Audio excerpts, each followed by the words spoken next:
মাজবাট বাকী ৰাইজে মোক যথেষ্ট মৰম দিছে, আশীৰ্বাদ দিছে। অকল এইবাৰ দিছে বুলি নহয়, 2016 চনৰ পৰাই দি আছে। আৰু মাজবাট সমষ্টি ৰাইজে মোৰ ওপৰত যথেষ্ট আশাও আছে।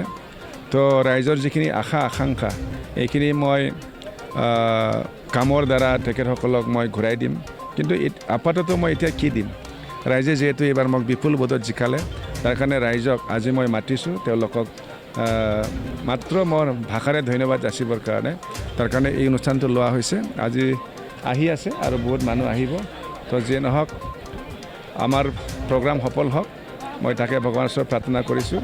বাকী বিশেষ ক'বলগীয়া নাই। অনাগত দিনত ৰাইজে যি ধৰণে মোক মৰম আশীৰ্বাদ দিছে এইটো মই মনত ৰাখিম আৰু এইটো মই কামৰ দ্বাৰা ৰাইজে মোক যি দিছে এইটো মই ঘূৰাই দিবলৈ সদায় চেষ্টা কৰি যাম।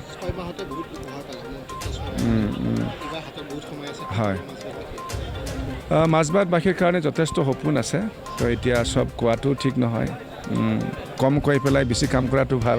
তাৰ কাৰণে দেখি যাব আপোনালোকে, যি পাৰোঁ কাম কৰি যাই থাকিম। বিশেষ কৰি স্বাস্থ্য শিক্ষাত মই প্ৰথমে কাম কৰিব হাতত ল'ম। খোৱা পানীৰ ব্যৱস্থা কৰিব লাগে আৰু আমাৰ তেনেকুৱা বিভিন্ন সমস্যা আছে, এইবিলাক মই কৰি যাম।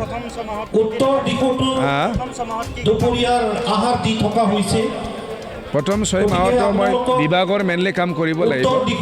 বিভাগতো এটা চেলেঞ্জ আহিছে, যিহেতু এতিয়া ইন্ধনৰ অভাৱ, এতিয়া EVৰ ওপৰত নিৰ্ভৰ কৰা হৈছে।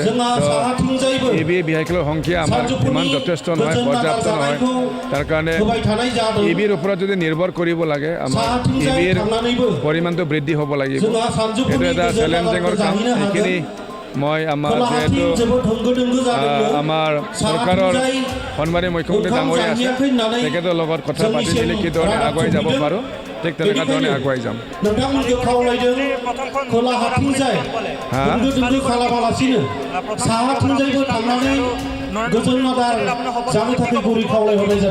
নাই, এইটোতো সঁচাকৈ মোৰ কাৰণে খুব সৌভাগ্যৰ বিষয়।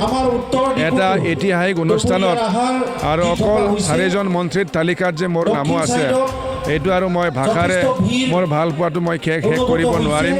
আৰু এই সভাখনত মই আমাৰ দেশৰ প্ৰধানমন্ত্ৰী ডাঙৰীয়াৰ মই আশীৰ্বাদো পাইছোঁ। মানে মনত অত্যন্ত আনন্দ আছে।